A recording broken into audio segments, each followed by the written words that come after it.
Guelaguetza. La tradición oaxaqueña más conocida de esta entidad y ciertamente una de las más importantes mundialmente. En este evento se dan cita las danzas, bailes tradicionales, rituales y sones propios de cada región del estado, todas y cada una marcada por un gran colorido y significación. Entre ellas destaca una que siempre acude a la cita, y que es diferente a las demás porque encierra gran solemnidad. Cuando los visitantes extranjeros observan esta danza, poco imaginan la importancia estratégica que jugó en favor de los conquistadores esta pieza, una danza que habla de la lucha, de sus protagonistas y de cómo se contó su historia poco tiempo después. Es la danza de la pluma.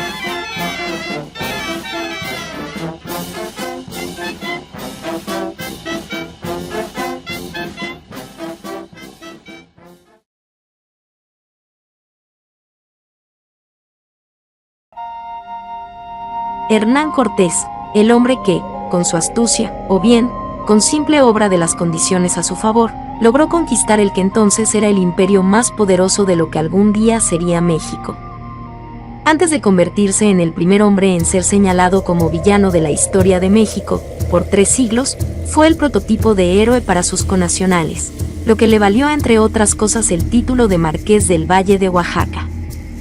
El título recibido, aunque incluía privilegios, también implicaba obligaciones, como la de cristianizar a la población indígena de sus dominios, que era el pretexto que había justificado su conquista. Esta labor pronto la tomarían en sus manos de manera directa los franciscanos y los dominicos, órdenes religiosas que llegaron a la Nueva España. Los dominicos avanzaron hasta lo que hoy es el estado de Oaxaca, y se asentaron en diversos pueblos y ciudades.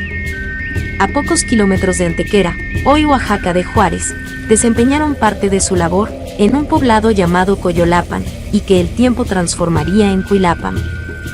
Evangelizar a los indígenas no solo consistía en enseñar lo elemental de la religión católica, que sin embargo fue la prioridad.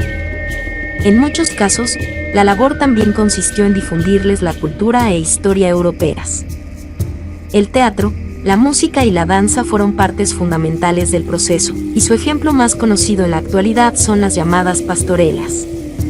No pocas veces, temas menos sacros se representaron. Hubo uno que era importante difundir, y era la conquista de México, naturalmente en ese momento, bajo la óptica española, donde Cortés y sus huestes eran los héroes que liberaron a los indígenas no solo del dominio mexica, sino también del dominio del mal. Con este fin, surgió entonces la que hoy conocemos como danza de la pluma. El guión original de la danza de la pluma pareciera estar basado en las representaciones de moros y cristianos, que también tuvieron difusión en el país.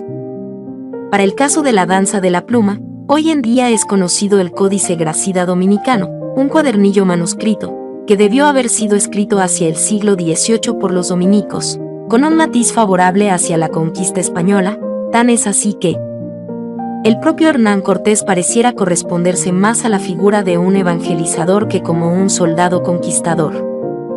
El documento original es un cuaderno, escrito sobre papel denominado de trapos, posiblemente de elaboración casera, escrito en tinta de huizache, por, al parecer, 4 manos distintas, presumiéndose además la posibilidad de que éste sea copia de uno más antiguo.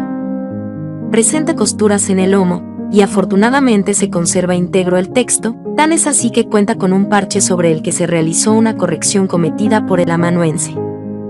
Como otra peculiaridad, el texto no solo contiene los diálogos, sino también los decorados, los momentos en que se declama, aquellos en que se danza, intervenciones corales, interpretación musical, entradas y salidas de personajes, e incluso algunos efectos de sonido en momentos que se consideren pertinentes.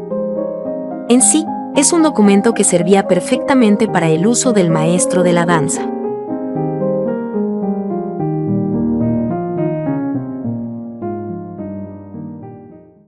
El argumento de la danza de la pluma, como se ha dicho, era el de representar la conquista de México. Para ello se recurre al uso de diversos personajes y alegorías para cumplir tal fin. Intervienen en la obra los personajes de Hernán Cortés y Pedro de Alvarado. También participa Alférez, abanderado de Cortés, paje de jineta, que funge como guardaespaldas, así como un sargento y 2 soldados españoles.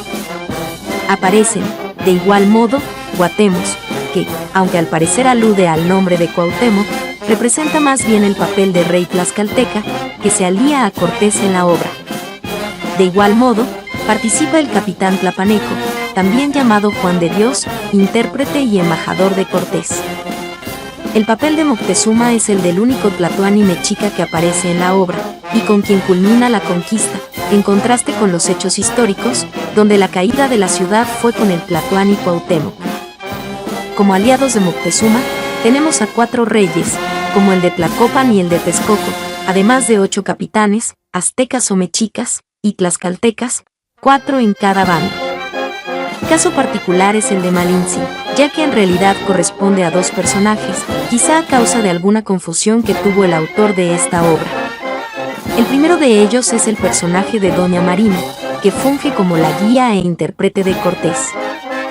Entretanto, Malinche es otro personaje de la obra, que cumple el papel de esposa de Moctezuma, y por lo tanto, se trata de un personaje ficticio.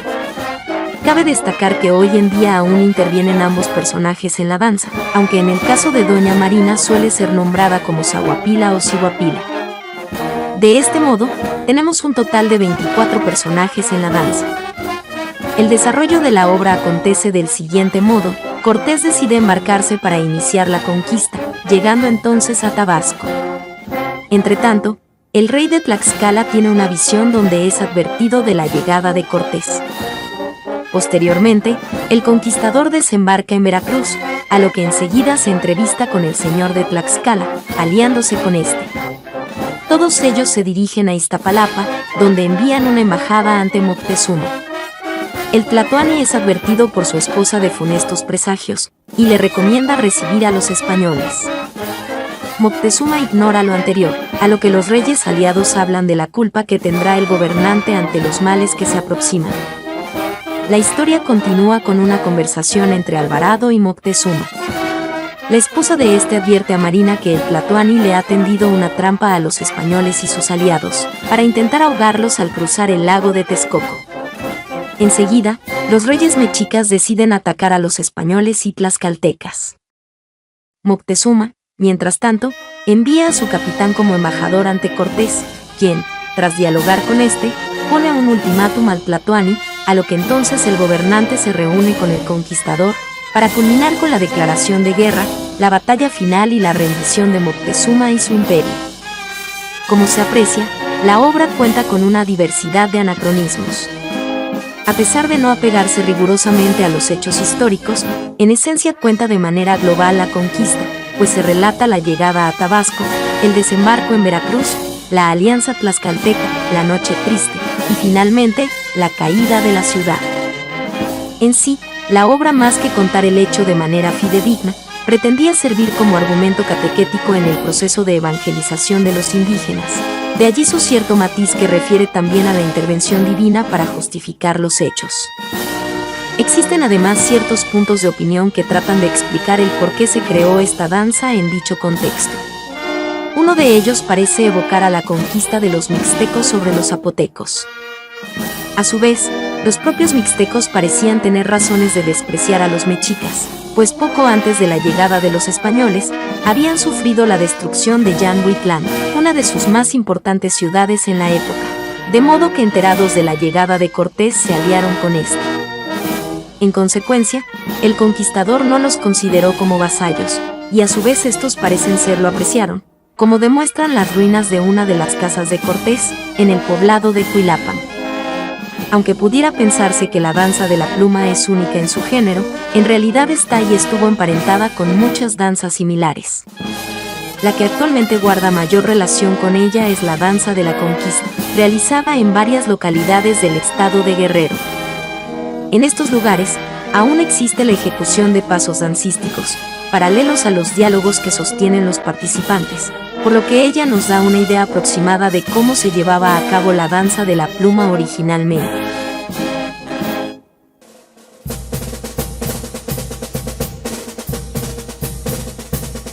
Tras la independencia de México, las anteriores obras, lo mismo que muchas otras, sufrirían un proceso de reelaboración para responder ahora a los fines nacionalistas, donde se engrandecería más bien el pasado prehispánico frente al sometimiento hispánico. Así, a principios de siglo, la obra llegó a culminar en el pasaje de la Noche Triste, como si quisiera darse a creer que la conquista culminó en este hecho, con la victoria mexica. Progresivamente, la intervención de los españoles desaparecería en la danza de la pluma, conservándose solo la de los mexicas, como en la actualidad se representa. A su vez, el vestuario de sus intérpretes ha ido variando a lo largo de los años. Aunque las fotografías más antiguas nos muestran un atavío similar al que se conoce en la actualidad, todavía de la época virreinal se conserva una pintura, que con el título de Danza de Pluma, nos muestra a 4 indígenas coronados, 4 de ellos con tiaras, flanqueando a uno en el centro, que presenta una corona imperial, posiblemente Moctezuma y los 4 reyes mexicas de la obra.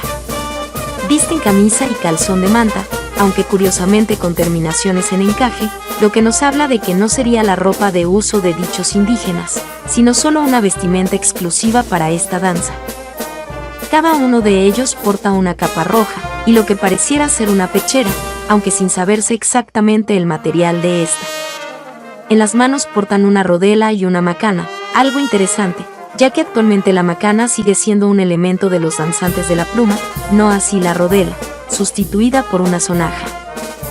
Por último, tras el personaje que podría representar a Moctezuma, lo que parece ser un tocado de plumas, aunque cabría la pregunta de si aquella pieza sería portada por estos personajes durante la danza, o cuál sería exactamente la función de esta. No obstante, debiera ser un imprescindible en su ejecución.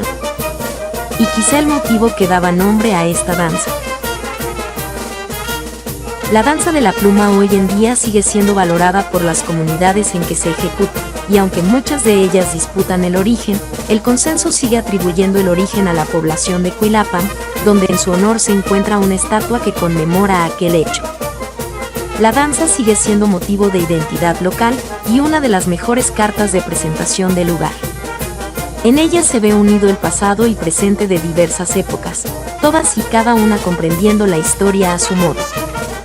En sí, es una danza con amplia variedad de matices, como los presentes en los penachos de los danzantes, de esta, la danza de la pluma.